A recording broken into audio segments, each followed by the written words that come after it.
actuarial science, and he resides in Louisville, Illinois, working for State Farm. Tyler's a great big guy. I met him earlier, and I look up to him, so I wish I had some of his height, but that'll never happen. Anyway, Tyler enjoys woodworking. He enjoys playing sports with his buddies, and he has a little dog named Eddie, but he really enjoys more than anything spending time with his girlfriend Jamie, and I think Jamie's here with him as well. So, Tyler, if you wouldn't mind, come on up and take the podium.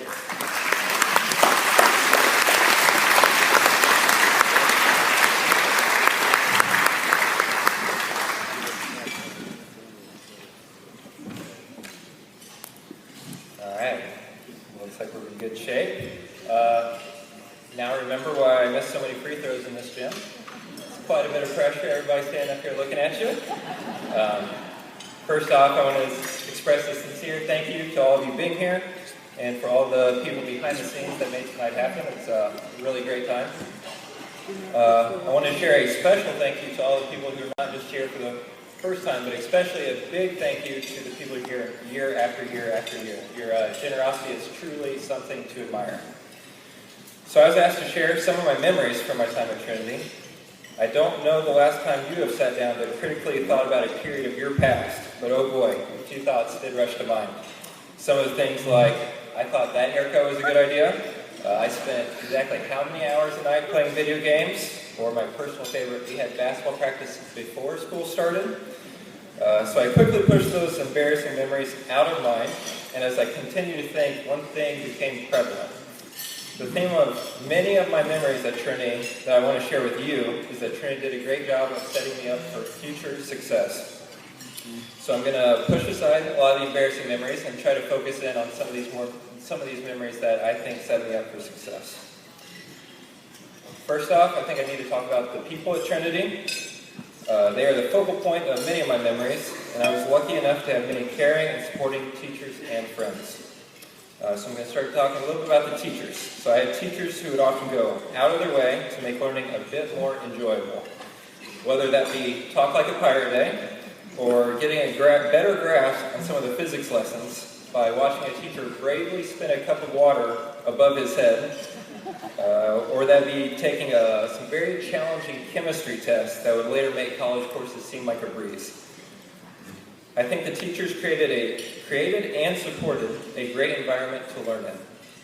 No doubt the lessons that I learned from Trinity teachers had a great impact on my future. The second group of people I want to talk about are my friends. While my memories of the teachers and the many lessons they taught me made it apparent to me that they have helped me succeed at Trinity, and after my time at Trinity, I also have to mention my friends. Having the smaller classes at Trinity, I would often get to spend most of my days with my friends, which led to too many memories for me to share now, but can't thank them enough.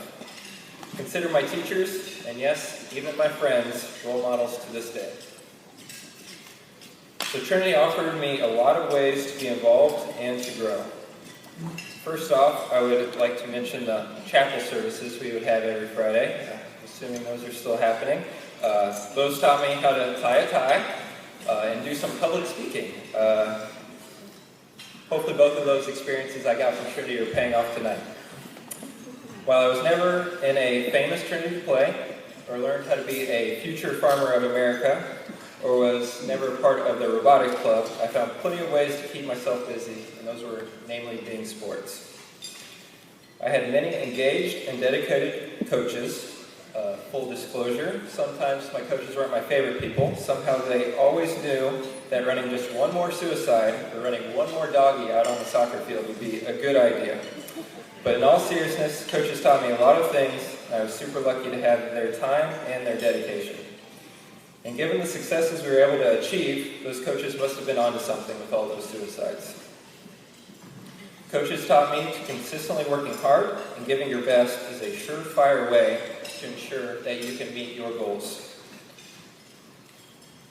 Sometimes that consistent hard work means going to basketball practice before school starts, like I said, or staying at soccer practice until the sun is going down, or a little different one, what I remember as one of the harder workouts of my life was as was at a time when I was the girls volleyball manager.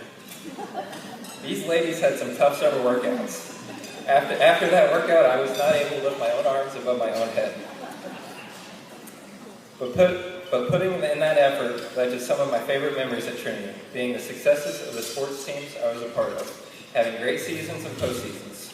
Those successes of these teams reinforced in me that a little determination and weeks, or usually months, of hard work goes a long way. A lot of us are very intentional on picking our destination. In this case, attending and graduating from Trinity. Achieving that destination has a lot to do with the people you meet along the way and the activities you participate in. I know my time at Trinity, the people I was surrounded by enabled me to do things I could not have done on my own. The activities challenged me to do things I never thought I could do. So, thank you, Mr. Probst, for inviting me to speak. And again, thank you for all who are here tonight. You're making significant impact on many students and their families this year, and more importantly, for many years to come. So, thank you.